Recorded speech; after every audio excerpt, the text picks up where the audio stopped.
The following is for information purposes only and should not be considered investment advice. All opinions and views expressed by the contributors to this podcast are in a personal capacity only. They do not represent the views of Progressive Equity Research or any other organisation mentioned in this podcast.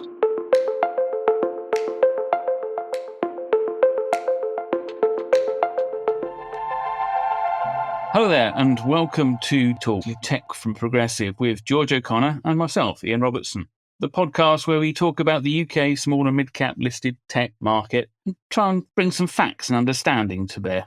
Hi, George. It's been a few weeks now since we last spoke. How have things been going for you? Oh, hey there, Ian. All's good. As you know, Q3 is starting, so now we've got to just buckle in and understand how the world has changed. So in terms of Q3, as you know, it always starts with the banks. So we've got JP Morgan, got BlackRock, we've got Wells Fargo. They are coming out today. For me, the only interest is what they say about those AI bots managing your money, executing your trade. Anyway, Ian, how's your week? What are you looking at? Well, I've almost been coming to the end of the Q2 UK reporting period. We saw a bit of a rush come through last week, two of which were Pinewood and Made, two software companies, very different setups, different circumstances. Pinewood has been hidden within Pendragon, which was one of the UK's leading car retailers. Yes. It is a dealer management software business. And because of the way that Pendragon was sold to Lithia, which is a large US car dealer network, they sort of revealed the value within Pinewood, but left it behind. They said, well, here's this UK, European, Asian dealer management software business. We don't particularly want it as part of what we're buying with Pendragon, but we'll let it have access to our US dealership network if it can build itself a product that's relevant. You can imagine the UK market gets quite excited about this useful UK software business that's got a UK, European and Asian customer base, but it's never really gone into the US. Ian, we know the segment. We've had DCS, we've had Kalamazoo. You have informed investors. Do we have informed investors? This is part of the issue. Do we even have informed companies? I mean, that is comes back to the issue that I'm looking at alongside Made, that it's got to go and sell into the US customer base. It hasn't got a product yet. It's going to be 18 months, 2 years before it gets out there. And in the meantime, it's got to build this product. It's got to understand how to sell. But it's how do you sell and what happens when you go out there and say, I've got a product. How long does it take to sell? You don't know until you've actually sold it, which for the Pinewood investor base, that's 2026. They're going to find out how long it takes to sell. But are they going to interpret those first bits of communication back as, well, it's taking 6 months to sell, it's taking 12 months to sell, it's taking 18 months to sell? How do you interpret that as a fund manager? There is an almost natural tendency to say, well, they've missed that and they've missed that, therefore there's no product at all, which I think, given the scale of the opportunity for Pinewood, would be a very dangerous thing to do. And the parallel with Made is fair enough as a provider of digital services, people to the public sector in the UK, getting software to work, getting engagement to work, getting websites to work. But it set out for itself the objective of building a software product for the local authority property management market. It went away, capitalised its development work. It launched its product in June 2023, had a couple of sales, and then it all went a bit quiet. And now we come to the results and they've written everything off. And for investors, this is something that you have to look at. Everywhere you look in terms of software, do people really understand how it gets sold? How long it takes to get sold? It's my bugbear. Ian, it is your bugbear. For my own part, many really successful software companies started out by a few guys designing a bespoke piece of code for one customer in one particular area. And they thought, stuff this, I could actually productize this and then create a product and become a software company. So it's a long established path. The problem with software, they just consume money. At the early stage, you're not absolutely sure of product market fit, but then you're not absolutely sure of what is the correct go-to-market either. So there are lots of ways of getting it wrong. But one of the things that sort of differentiates the professional services sector from the software sector is that professional services companies just have a better story on cash. And that's because in their business, the customer pays on milestones. So there's a constant flow of cash that comes in. In software, you've got to find those customers, develop the product. So it's just all cash consumptive at those early stages. Maybe the debate is, should these early stage software products companies be on the market in the first place? I think they should be on the market, but we should be a little bit more aware as a market, as investors, as analysts, just how these things are getting to market and how long it does take to sell these things. There is this sort of mentality that you build software, you sell it, and you get recurring income. It's all sort of a little bit too Goldilocks scenario, which is unfair on the companies when it goes wrong. Going back to the note that I wrote about how do companies sell, one of the big ones in that was good old Darktrace. And that had to evolve from being a direct sales model to being a channel sales model. And the key part was, when did everybody start looking at it in terms of buying it outside the UK market in terms of M&A? It was right when it gets to the channel, when it gets to a little bit more grown up. And these are little things that we can look at on technology companies, software companies that perhaps we miss on our couple of page summaries of miss at our peril. I don't know if you looked at Serata or not, because Serata is a software company who isn't selling software, is the sort of the basic market view. Because what they're doing is trying to work on all. So they have, for want of a better word, quota-carrying salespeople, plus a very wide sales ecosystem as well in terms of top-tier partners. Perhaps with something like Serata, there's a little bit more hand-holding. It's a little bit more service-orientated or service required than perhaps was broadcast to the world. But as we both know, these companies don't want to have the baggage of having a professional services group, because if they do, then they've got the cost model of a professional services group, whereas what they want is the high gross margin model of a pure software. I guess what you're illustrating is how difficult it is. Well, to be very cynical, they want the revenue line to do the valuation. If you get the revenue line of a software company and you're a services company, you're away and laughing, so long as no one notices. Yeah. So, Ian, you said you were at the end of UK reporting on interims, and clearly we're just starting US Q3 reporting.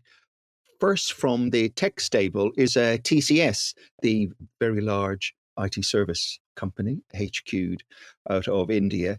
In terms of their print, just yesterday, now they grew revenue by 6.4% US dollars. Now, to put that in context, last quarter 3.9, before that 2.3, before that 2.9. So in terms of the revenue performance, that has definitely turned a corner. Also turning a corner is on the AI side. So they've now running 600 projects in there. They've trained 300K staff in AI technologies. So what they're saying now is that they're doing more integration work into core systems. Now, we would both look at this and say, well, hang on. What we think is that AI is all about isolated use cases and experimentation. So for me, this is a big step forward. In terms of the numbers, they did an operating margin of 24%. Now, that was seen as a negative. Anyway, so we had margins down. We also had gross margin down. They're using more contractors in there, and they're suffering from poor utilization. But the book to bill was nice. That was at 1.1. So I've got a general view looking at these KPIs that the fortunes are starting to turn in professional services land. And also around that, it's a great time to revisit the sector. As always, the trade spots it first in terms of a turn. We had a company called EPAM. Now, EPAM is a US professional services business, sort of 52K FTEs. They've bought just over 1,600 staffers from FD Technologies. They paid 230K sterling for a revenue line just shy of 170. So good deals in this sector. From FD Technologies, it makes lots of sense for them. Draws a line under an 18-month strategic review. The remaining company that's focused on developing a vector database product called KX. For me, KX is a unicorn, basically. If we look at what we expect people to be doing around Gen AI, one of the big changes will be in creating new data platforms, and KX sits very neatly in that new model. If these guys are spending anywhere, they're spending money on AI and what to do with all this data that they're getting as financial institutions and all the trading data and what's going on. And that is the KX bread and butter, is it not? Completely. So now we've got an opportunity to drive KX much wider in terms of different vertical markets, to build up go-to-market, because that'll be how should we be selling this? Now, at the moment, they're playing a really good hand working with the industry. So a name that crops up here is Databricks, so working with them. But also what I really like is working with some of the more smaller, innovative, private, early-stage AI companies. So good for the buyer, EPAM, but also I think very good for the seller in terms of it enabling them now to have focus. And of course, the other thing, they've got plenty of cash to drive for growth on this one. Yes, the thing that software companies forget that they need is they need some cash to write the code, to pay the salespeople to get out there, however long it takes to sell. They do indeed, absolutely. However, we've got a lot of mixed data points from this. So it does get me back to thinking about the dangers of creating conclusions when we don't have fully formed inputs yet. Yes, investors, analysts, we all like a nice simple summary and a nice rule of thumb. And the classic over the last few years has been the rule of 40, the idea that a top ranking or a high quality SaaS software company should have a growth rate plus an EBITDA margin of 40 or 40 plus. We all talk about it, but I thought it'd be worth actually looking at and saying how relevant are these statistics and the nature of these businesses to the UK space. So I put together the list of the 39 US listed rule of 40 companies above $250 million market cap, and I compared them to the extensive list from the UK, which is .digital, to which I added Cerillion, which well and truly qualifies for 40 plus, if you ignore the fact that it's not really all that sassy. And if we also include iDocs for good measure, because it usually hits the grades because of its very high margins.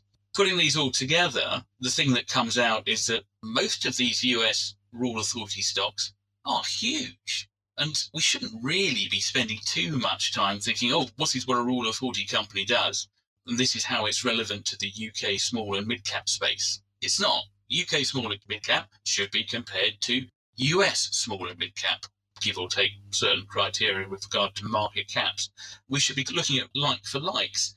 But beyond that, other things that came out were they're not all rapid growers. Many of them sort of show mid to high single figures growth rates. This is sort of almost a great UK obsession with growth. And that's what we seem to look for. If, it's tech, it's got to be high growth in order to be high quality. What this rule of 40 analysis does is says, actually, you can be a rule of 40 company and be a low growth company. There's nothing wrong with having single digit growth rates as a tech company, so long as you're chucking out the margins. It's not just a UK obsession with growth. The Americans have it as well. And on that, the guys at Bessemer, they have a growth augmented rule of 40, which works to address that issue, i.e. the microfocus issue. They may not have any growth and still have amazing rule of 40. And the other sort of change is that a number of people now look at FCF margin to get through to your final point on this, which is basically we should be looking at cash generation. So they pull out EBITDA margin, wrap in FCF margin. But you are absolutely correct. Growth is the thing, reminding me of a point you made when you talked about the market being like Goldilocks, which in fairness reminded me of software generally. And that is basically when she was good, she was very, very good. I will leave you to finish it off. Ian, it's been a delight chatting to you and getting the insight into your thinking as you're creating some amazing research. Good job. Well done, you. Oh, you got your finger on the pulse in many markets, it seems. And hopefully things are, as you say, coming through. Look forward to talking to you soon. A delight, Ian. Chat to you then. Take care. Brought to you by Progressive Equity.